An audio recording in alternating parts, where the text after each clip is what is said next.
மனிதனின் நிலையை அல்லாஹ் விவரிக்கிறான்.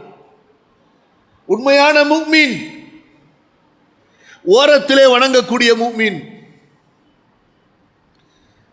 இஸ்லாமிலே உறுதியாக இருப்பவன், இஸ்லாமிலே தடுமாற்றத்திலே இருப்பவன், அல்லாஹ்விற்கு இணை வைத்து வணங்கக்கூடிய முஷ்ரிக்குகள், சிலை வணங்கிகள், அந்த சிலை வணக்கம் எந்த உருவத்தில் இருந்தாலும் சரி, தர்காக்களின் உருவத்தில் இருந்தாலும் சரி, கபர்களின் உருவத்தில் இருந்தாலும் சரி, எல்லாம் அந்த சிலை வணக்கம் என்ற அந்த ஒரே பட்டியலில் தான் வரும். இவர்களை பொறுத்தவரை அல்லாஹ் சொல்கிறான், இவர்கள் யார் தெரியுமா? இவர்கள் எப்படிப்பட்டவர்கள் தெரியுமா? அல்லாஹ் இவர்களுக்கு கொடுத்து கொண்டே இருந்தால், அல்லாஹ் இவர்களை கவனித்துக் கொண்டே இருந்தால், இவர்களுக்கு வசதியான வாழ்க்கையை கொடுத்தால், இவர்கள் அல்லாஹ்வை புகழ்வார்கள்.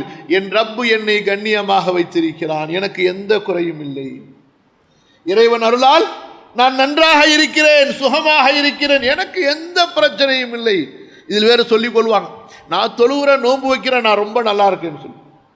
அப்ப இவர் தொழுகிறது, இவர் நோன்பு வைப்பது எல்லாம் இவருடைய வியாபார லாபத்திற்காக, இவருடைய விருப்பம் நிறைவேறுவதற்காகத்தானே தவிர சொர்க்கத்திற்காக அல்ல, அல்லாஹ்வுடைய பொருத்தத்திற்காக அல்ல.